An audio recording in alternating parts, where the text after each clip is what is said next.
في المغرب دعوات لنشطاء شباب يطالبون بما أسموه الحق في الإفطار جهرا في نهار رمضان، وقد أثارت هذه الدعوات بعض الجدل في الأوساط الصحفية، ويطالب أصحاب هذه الدعوات بتغيير القانون الجنائي الذي يعتبرونه ظالما لأنه يعاقب المجاهرين بالإفطار.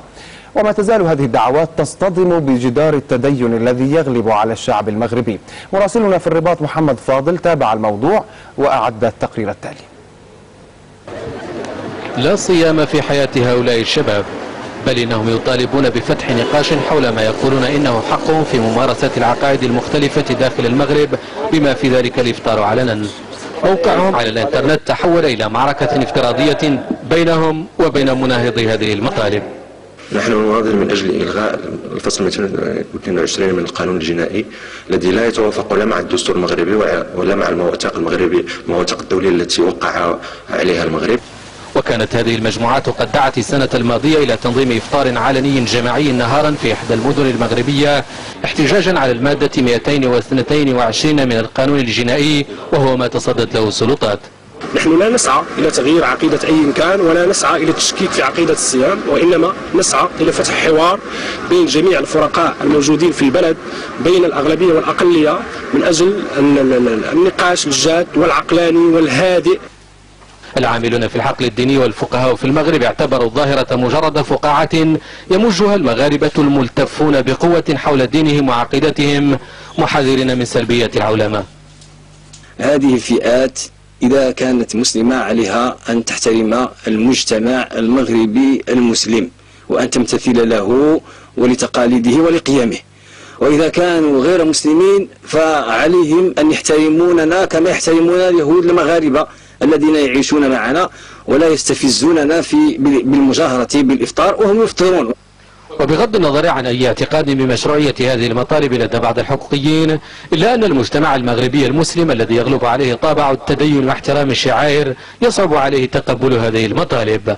احنا فينا يهود هذه 2000 سنة ومع ذلك عمرهم ما طالبوا بهذه المسائل. إذا كيف الشباب بحال هكا ولدوا في أسر مسلمة أنهم يوصلوا هذه الدرجة من عدم الاحترام؟ وخا الحرية الفردية الإنسان ما خصوش رمضان، يعني حاجة مقدسة خصنا نحترموها. حنا كنستنكروا بشده، يعني الشعب المغربي كيستنكر بشده هاد الفطور العلني اللي كيديروا زعما كل عام، ونطلبوا لهم الهدايه. هادشي اللي غنقولوا. رغم انعزال هذه الدعوات الا ان اصحابها ما زالوا متمسكين بها في مواجهه مجتمع مغربي مسلم يكاد لسان حاله يقول اللهم ان هذا منكرا فانكرنا. محمد فاضل، الجزيره، الرباط. ينضم إلينا من الرباط نجيب شوقي أحد المطالبين بالحق في عدم صيام رمضان، وعبر الهاتف من مدينة طنجة شمالي المغرب الداعية الإسلامي عبد الباري الزمزمي. نجيب شوقي، أبدأ منك، لماذا لا تفطرون في بيوتكم؟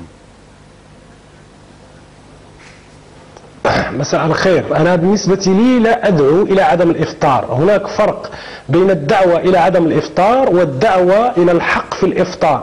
فالحق في الإفطار هو موجه فقط للأقلية التي لا تؤمن بعقيدة الصيام، وهذه الضجة المفتعلة التي يحاول البعض إلباس قضية الدفاع عن الحق في الإفطار هي ضجة أنا أراها أنها يعني تستحوذ عليها العقلية التي يهيمن عليها الفكر الأحادي المطلق، التي تظن أن مغربي هو بالضرورة يساوي مسلم وعربي. المغاربة ليس كلهم لهم نفس الاختيارات العقائدية. عفوا، يعني من تقصد بمن لا يؤمنون بعقيدة الصيام؟ اليهود المغاربة لم يطالبوا من قبل بأمر كهذا، ولا حتى الأجانب الذين يزورون أو يقيمون في المغرب. أليس جل من يقومون بهذه الدعوة الآن من المسلمين؟ عندما أقول أقليات لا تؤمن بعقيدة الصيام فإنني لا أقصد فقط اليهود المغاربة. هناك المسيحيين المغاربة، هناك البهائيين المغاربة، هناك اللادينيين المغاربة. المجتمع المغربي يعرف تعدد عقائدي كباقي المجتمعات الأخرى. هذه الأقليات هي أقليات مضطهدة باسم هذا القانون. القانون لا يجب أن يكون فقط لكي يحمي الأغلبية.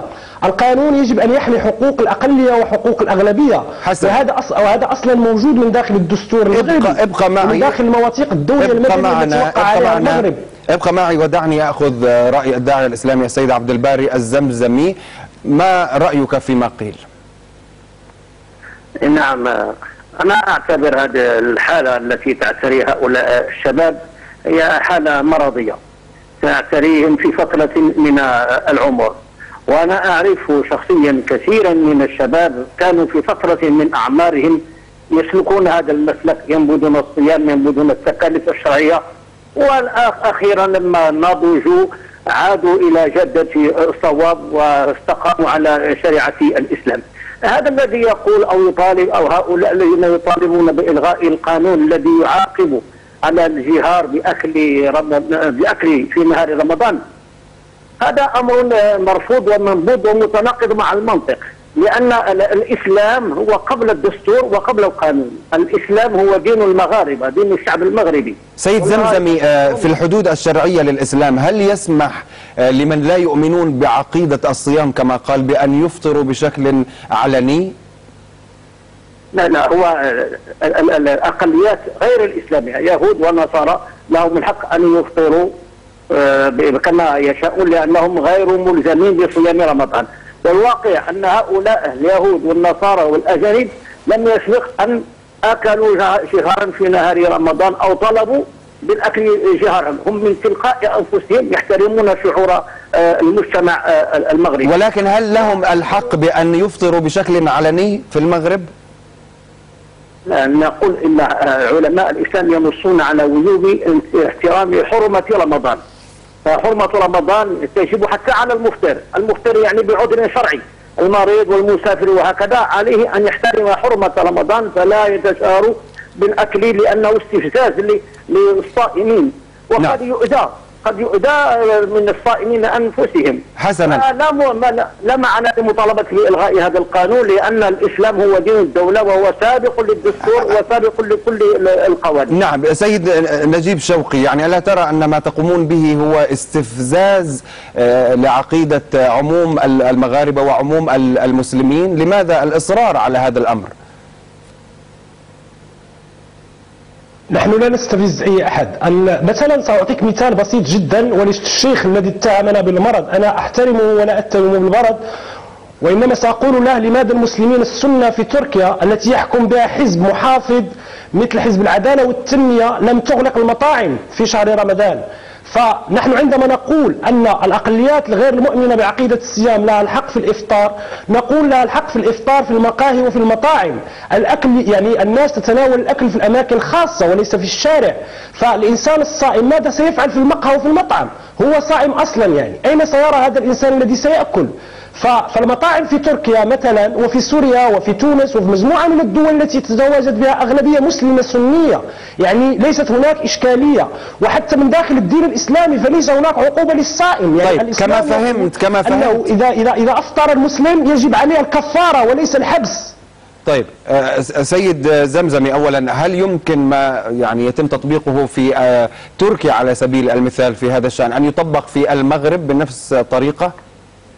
لا، الأمر معقول. نحن لا نقتدي بتركيا ولا بتونس ولا بسوريا التي لعب حكامها بتعاليم الشرعية. نحن نعلم أن تونس أول من جاهر بالإفطار وبقب معروف في سلوكه وفي انحرافه على العقيدة الإسلامية. تركيا كان صيرها دولة علمانية، مصطفى أتاتورك الذي جعلها دولة علمانية، فلا قدوة لنا في تركيا ولا في سوريا ولا في أي بلد. نحن نلتزم الشريعة الإسلامية، والأكل جهارا في رمضان هو من المنكر الذي أمر الإسلام بتغييره. من رأى منكم منكرا فليغيره بيده، فالذي يأكل في رمضان عاص آثم متشاهر بالإثم، يجب على السلطة أن تعاقبه. هذا ما نريد أن نعرفه. نجيب شوقي، يعني كما فهمت ما تقومون به مخالف للقانون، كيف تعاملت معكم السلطات؟ هل تركتكم وشأنكم؟ السنة الماضية عندما تم الإعلان عن الإفطار الرمزي الذي كان بعيدا عن الناس أصلا، نحن لا نسعى إلى الصدام مع المجتمع ولا نسعى للصدام ولا نسعى إلى خرق القانون. نحن نرافع عبر التدوين وعبر المواقع الاجتماعية من أجل تغيير القانون عبر النقاش. نحن نريد الحوار الهادئ والعقلاني، نحن لا نسعى إلى الصدام وإلى خرق القانون. مسألة أخرى، أنا أرى أنه بالنسبة لعملية العقاب هي غير عادلة، لأنه في نهاية المطاف أنا أرى أن القانون يجب يجب أن يحمي الفرد، يعني الذي ينتمي إلى الأقلية والذي ينتمي إلى الأغلبية، وليس فقط الذي ينتمي إلى الأغلبية. فإذا ذهبنا في منطق أن عقيدة الأغلبية يجب أن تهيمن وهي التي يجب أن تشرع، يعني عفوا أنت تتحدث ستعاني وستضطهد. تتحدث عن أغلبية وأقلية، باختصار شديد جدا كم عددكم؟ أنا لا يمكنني أن أعطي أرقام، يجب أن تكون دراسات سوسيولوجية في المجال. هناك دراسات متعددة إذن وضحت الفكرة. يعني في المغرب، فهناك دراسات تقول أن عقيدة الصيام لدى المغاربة هناك تقريبا 86% يعتبرونها مقدسة، وهناك 16% تعتبرها أنها مسألة يعني ممكن أن تقوم بها أو لا، والدراسات تختلف. شكرا جزيلا لك نجيب شوقي، أحد المطالبين بالحق في عدم صيام رمضان. كما أشكر من طنجة الداعي الإسلامي عبد الباري الزمزمي.